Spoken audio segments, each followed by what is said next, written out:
Alright, so this is a video on how I keep and I care for my crested geckos, their babies, and their eggs.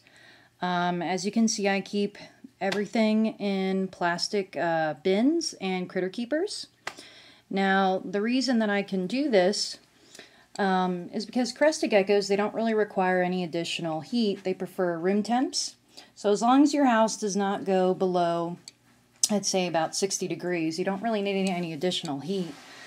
You also don't necessarily have to have UV light as long as you supplement their diet with calcium and the vitamin D3 so they can absorb the calcium.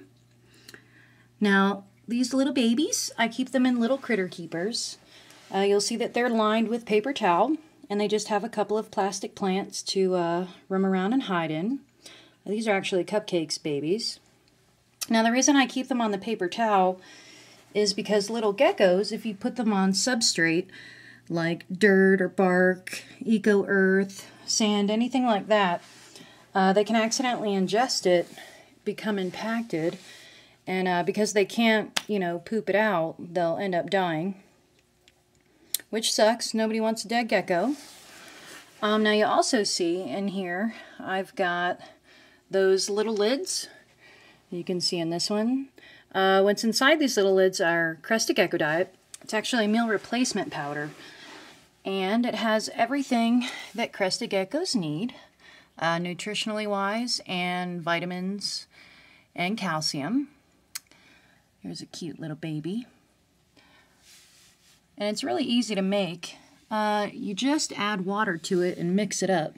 Here's a little baby. I don't know if you can see it very well. And this is the Crested Gecko diet over here. This is what it looks like. And you just follow the directions on the back with measuring it out. And right here are the little glass dishes that I feed my Crested Gecko diet to my geckos. Each one of my adults has their own dish. These are actually little glass candle holders that I got at Walmart for like 50 cents. Pretty cool. And this is just what I mix it up with the water. And I feed the adults and the babies every other night. And then I just leave in the Crested Gecko diet in the nights between, and they will still eat it on the second night. Now over here we have their eggs. And you can see the eggs inside and that white stuff. Now the white stuff is called hatchite. It's an incubation medium that's already been pre-moistened right in the bag. So all you got to do is just take it out and put it in a plastic box container like this one. And you'll notice on these eggs, I have a letter written right on the top center. This one has the letter T, and that's for tiger lily. That's because that's the female that laid the egg. But I also mark the eggs because I want to know and make sure that each one is positioned exactly how it was laid. The reason is you don't want to ever jiggle or move or rotate these eggs, any kind of reptile eggs, because the yolk's actually attached to the side of the egg. If you were to move it or jiggle it at all, the yolk would come unattached and then the baby inside would drown. So that's the other reason that I have, all my eggs marked on the top. And you can see there's C for cupcake and S for storm. Now I have this little light here, this bright white LED light. And what I do with this, every week I'll open up this box. One, they can get fresh air this way, but also I take this light and I don't really ever touch the eggs. I just get as close as I possibly can. And I do this in a dark room. That way I can see right through the eggs and I candle them this way. It's pretty cool. Sometimes you can see the babies moving inside. Always a really neat thing to see. So now we'll get to the adult bins right over here. Now as you can see, I've got holes and they're drilled all the way around the whole thing for ventilation. Each one of these tubs is maybe the equivalent of a 15 or 20 gallon tank, I would say.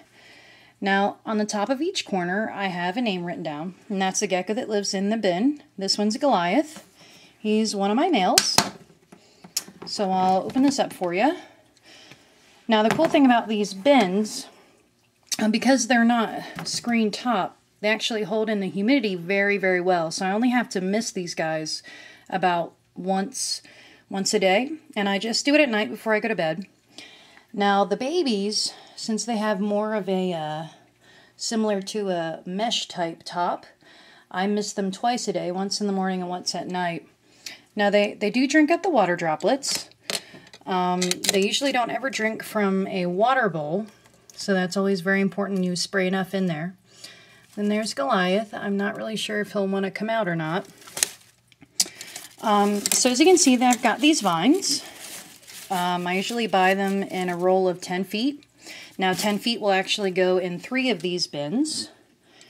And all I do, I put one end through one of the ventilation holes, and I corkscrew it around, and the other end I put in this white bin that I put upside down. These come in sets of 3, get at Walmart, and I just turn them upside down. That way it's kind of like a cave and a shelf for the Crested Geckos.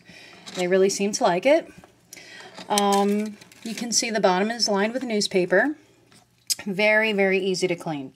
I love having these plastic bins because they're so easy to clean. All I do every day, if I see any poop, I just spot clean it. And once a week, I will take out the newspaper, put the whole thing in the bathtub, and just, you know, clean it out really well. It takes me like 5 minutes. Very, very easy to clean. So let's see if he'll want to come out. Not really sure. Come here, Goliath. You want to come out?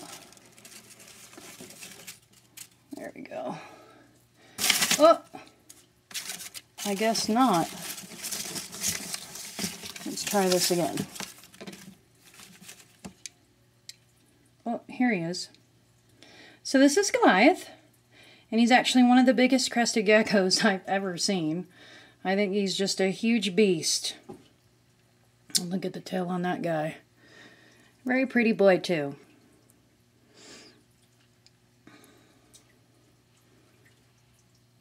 Alright, so let me put him back. He's like, yay!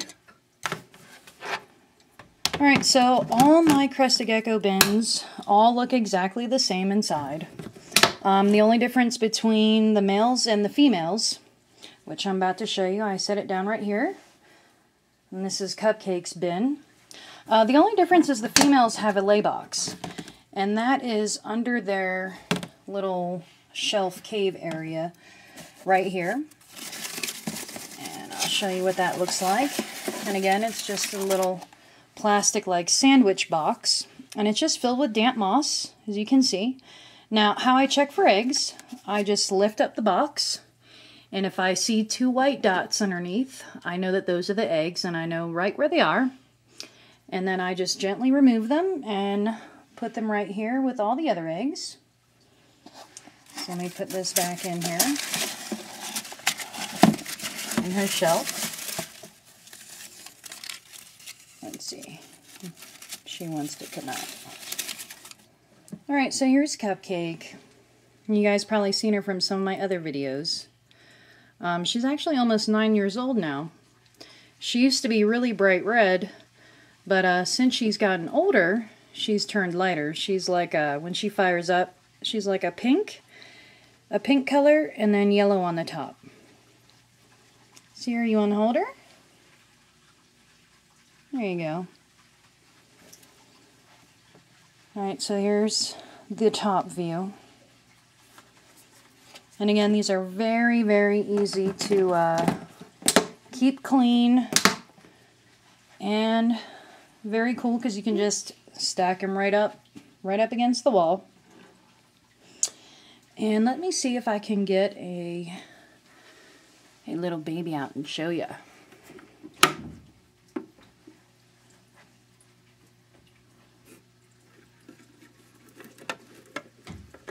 Let's see here. Here we go. Alright, so here's one of Cupcake's babies. And as you can see, he's gonna be red. Red just like his mama.